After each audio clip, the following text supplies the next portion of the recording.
বউয়ের জোড়া কীর্তি। আগরপাড়ায় এক বউয়ের ডাকাতির ছক, সোনা ছাড়াতে নিজের বাড়িতেই ডাকাতির ছক। তাহেরপুরে আরেক বউয়ের খুনের ছক, ধারের টাকা ফেরত দিতে না পেরে খুনের ছক। আগরপাড়ায় যে ঘটনা ঘটে সেই ঘটনায় ডাকাত বউ সোনা ছাড়াতে নিজের বাড়িতেই তিনি ডাকাতির ছক কষেন। আর তাহেরপুরে আরেক বউয়ের খুনের ছক, ধারের টাকা ফেরত দিতে না পেরে খুনের ছক।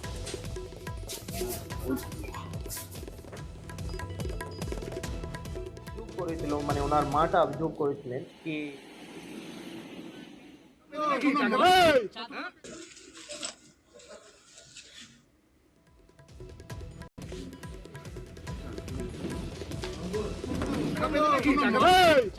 আগরপাড়ার ডাকাত বউ সোনা বন্ধক দিয়ে ছাড়াতে অপারগ, সোনা ছাড়াতে বাড়িতেই ডাকাতির ছক, এমনটাই জানা যাচ্ছে। মঞ্জু সিং তিনি অভিযুক্ত। আগরপাড়ায় ডাকাত বউ সোনা বন্ধক দিয়ে ছাড়াতে অপারগ, তিনি সোনা ছাড়াতে বাড়িতেই ডাকাতির ছক। বিশেষ সক্ষম মেয়েকে বেঁধে ডাকাতির নাটক। অরুণ রয়েছে, অরুণের সঙ্গে কথা বলবো। অরুণের কাছ থেকে জানার চেষ্টা করবো, অরুণ ঠিক কি পরিকল্পনা ছিল তার, পুলিশ সূত্রে আমরা কি জানতে পারছি? দেখো, পরিবারকে অন্ধকারে রেখেই কিন্তু এই মঞ্জু সিং তিনি ডাকাতের ছক করেছিলেন। বিশেষ সক্ষম মেয়েকে হাতে পায়ে বেঁধে রেখে তিনি মার্কেটে গেছিলেন এবং ডাকাত দলের সঙ্গে তিনি রীতিমতন যোগ সাজতে রেখেছিলেন, কিন্তু পরিবার সেটা জানতে পারেনি। পুলিশ তদন্ত নেমে ডাকাত দলের দুজনকে গ্রেপ্তার করে। পাঁচজন ডাকাত দল বাড়ির পেছন দিয়ে তারা ঘরে ঢুকলো, ডাকাতি করে চলে গেল, এমনটাই তিনি কিন্তু বলেছিলেন এবং ক্যামেরার সামনে আমাদের কাছেই বলেছিলেন।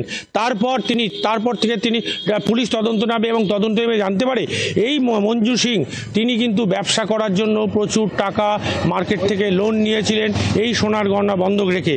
তার স্বামী বা পরিবার যদি জানতে পারে তাহলে অশান্তি হবে, কারণ দুদিন পরে ছিল ছট পুজো। নন বেঙ্গলিদের যে রেয়াজ, ছট পুজোর দিন তাদের সোনার গহনা পড়তে হয়, সেই জানতে পারবে এবং অশান্তি হবে। সেখান থেকে বাঁচবার জন্যই কিন্তু এই ডাকাতির ছক। পুলিশ তদন্ত নেবে সেইটা জানতে পারে এবং যারা ছিল সঙ্গে তাদের খোঁজ চালাচ্ছে এখনো পুলিশ। কিন্তু এই ধরনের ঘটনা, নিজের বাড়ির সক্ষম মেয়েকে বেঁধে রেখে এই ধরনের ঘটনা ঘটায় পাড়ার লোক হতবাক, এবং যে ঘটনা ঘটিয়েছে তার জন্য কিন্তু এর সঙ্গে আর কে জড়িত আছে বা কেন কোথা থেকে ডাকাত দলের সঙ্গে তিনি যোগাযোগ করেছিলেন সবটাই খতিয়ে দেখছে পুলিশ। বেশ বেশ।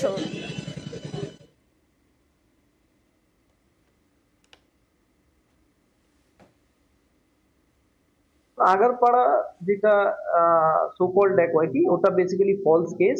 যে মেয়েটি অভিযোগ করেছিল মানে ওনার মাটা অভিযোগ করেছিলেন কি আমার মেয়ের কাছ থেকে কিছুজন আসলো আর এই বন্দুক দেখিয়ে এটা করলো, সেটা সত্য নয়। আমরা ইনভেস্টিগেশন করার পরে এটা জানতে পেরেছি কি উনি কোনো ফাইন্যান্সিয়াল ট্রাবলে ছিলেন। তাই জন্যে যেই ট্রাবলটার জন্যে উনি কিছু গহনা যেটা যেটা বলেছিলেন চুরি ডাকাতি হয়ে গেছে, সেইগুলোকে উনি বন্ধক রাখিয়েছিলেন অ্যান্ড কিছু টাকাটা নিয়েছিলেন। উনি স্বীকার করেছেন। আমরা যার কাছে বন্ধক রাখিয়েছিল সেটাও আমরা সব প্রমাণটা পেয়ে গেছি।